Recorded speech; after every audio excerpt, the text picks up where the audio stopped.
Ndi bulungi nnyo era nsanyusa obbala. Ekiri wano abantu bange abanjagala ennyo beekozeemu omulimo ne bakola activations okwongera okukunga oba okuyita abantu ekkololo ng'ennaku z'omwezi 12. Gy'emikolo gye tulimu tutambudde ne tubuuza ku bantu ne tusimba omuti ne tujja wano ate era abavubuka ne batulagamu ku bitonde ne basamba omupiira wakati wa ttiimu eyewakiso eyewagira Eddy Kenzo ne ttiimu Eddy Kenzo yonna okutwaliza awamu beekozeemu omulimu era bali mu kusamba omupiira ogw'omukwano. So ndabyeko ati ndi mu kugenda ate kukolasaganya engagements endala bo bakontinuwenga n'omupiira ogwo naye nga nze kyenyiza okwogera ndi musanyufu nnyo lwa nsonga nti abantu omukwano nze bagundaze nkyali mulamu. Bannange bangi abayimbi oba n'abakoze ebintu eby'enjawulo mu ggwanga ntera okutuulako nabo naye nga si basanyufu nga bagamba tebasiimiddwa kimala, naye nze ndi musanyufu nti abantu bandaze omukwano yonna gye tutambudde district 14 districts 14 buli wamu nga wajjula bantu bakola ebintu eby'enjawulo ng'era boolaba bino buli we tutuuse naye ebwera mu zibooda. Kati nze omukwano ngulabyeko era ndi musanyufu sitoma.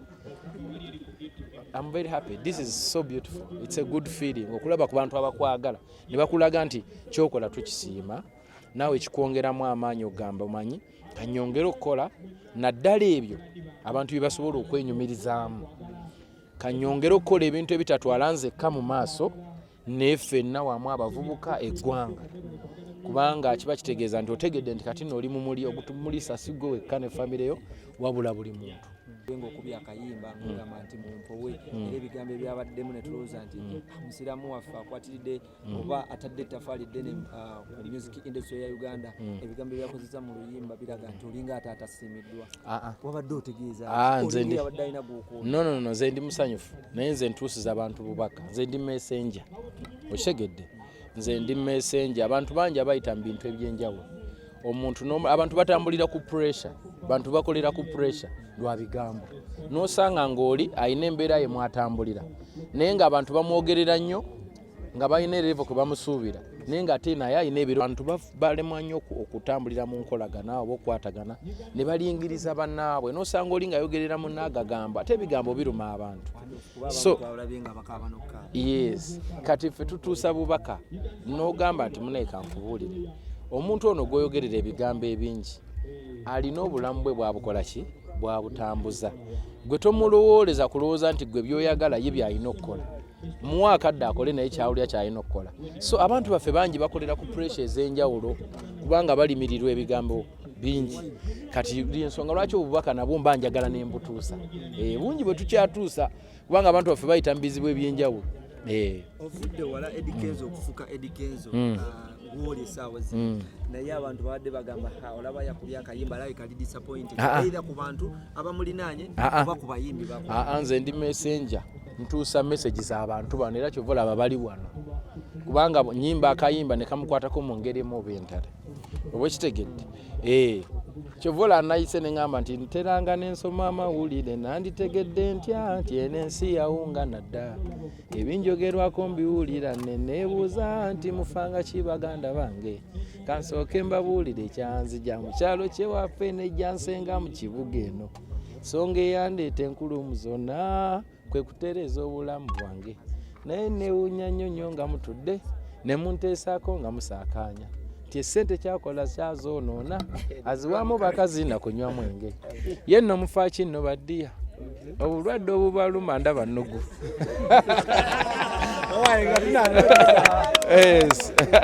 Nga tunaatera okuta Eddy Kenzo ennaku zino abantu bagamba nti nno kadongo kamu takyakola naddala mu ggwanga Uganda abasinga bakuba kidaanali naye ate gwe wazzeeyo emabega wanoonyeza ki mu kadongo kamu?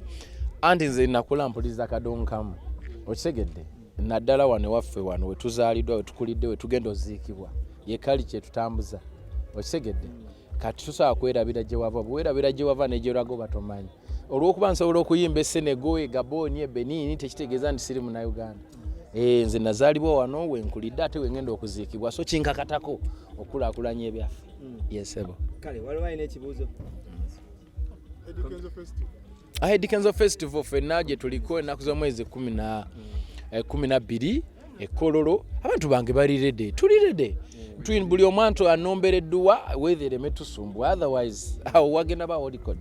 Omwana ono akola ku BBS alina yakabuuzo omukulu togera ku nsonga ya computer music ekati namwe abayimbi kiringa ekigenda okubakosa naddala nga engeri gye wayingidde kadongo kano wakitegedde otya nga Kenzo? Omanyi nze ekintu kye nasooka okuvaako kyekintu ekikwatagana ne gavumenti, simanyi palamenti, simanyi baani, ebyo nabivaako. Nasalawo nkwatagane n'abantu bange mbakolera akatono kensobodde, mbayimbira nyimba banyiga biwundu, era bwondaba nga ndiringa ne munnabyabufuzi yenna manya mubalako kasente. Ebyo nabivaako, sina kyembyogerako, byantama kubanga buli omu akola kiyamba ye mu ngeri emu oba endala. Ekyo kyenyinza okugamba.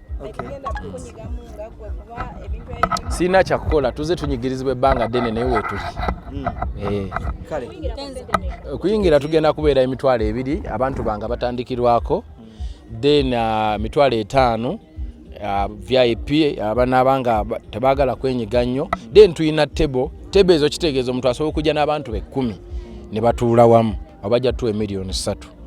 Then tujja ne $5 million ye y'abakulu mikwano gyange abo abe waggulu namwe bakabedde ng'oyagala ate okubeera nga ate ofunirako kino ofunirako kiri obanga ali eka era enteekateeka mujja ziraba nga zanjawulomu ne buli omu agenda kubeera comfortable.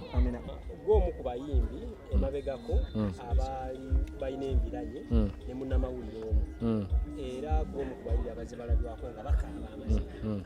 Omuyimbi obudde buno yakasembeyo kaaba amazima obudde buno musangulizamu ebintu bya Gravity saagala kubigenda nnyo wala oba okitegeera, naye nze bwe nalabikako nga nvaamu eziga mu maaso, ensonga eyali enzigyamu eziga yali ya family, nti omuntu nze gwe nali maze naye emyaka emingi ennyo gwe najja ku level emu okumutuusa ku ndala nituyambagala nze naye ndalabikwako mu butambi obumu ng'ate akubaganye n'abantu be yakalabira ewiiki okwagala okuzza nze mu kyalo. Kintu ekyo kyanumanya okuba kikujjukiza bye muyiseemu gye muvudde ne we mutuuse oba okitegeera noga lwaki aba ataakolagana n'abantu balabidde emyezi emeka 2 ate okwagala okuzza nze mu kyalo, ate oluusi nga tulina n'omwana agenda okutugatta forever for life. Ekyo kintu ekyampisa bubi ne kinzigyamu ezziga mu maaso, naye nze tebakulimba nti eri agenda okunjogerera ekigambo kinzigyamu ezziga. Nze ndi wa majje, tosobola kunjogerera kigambo ne kintiisa kuba tosobola.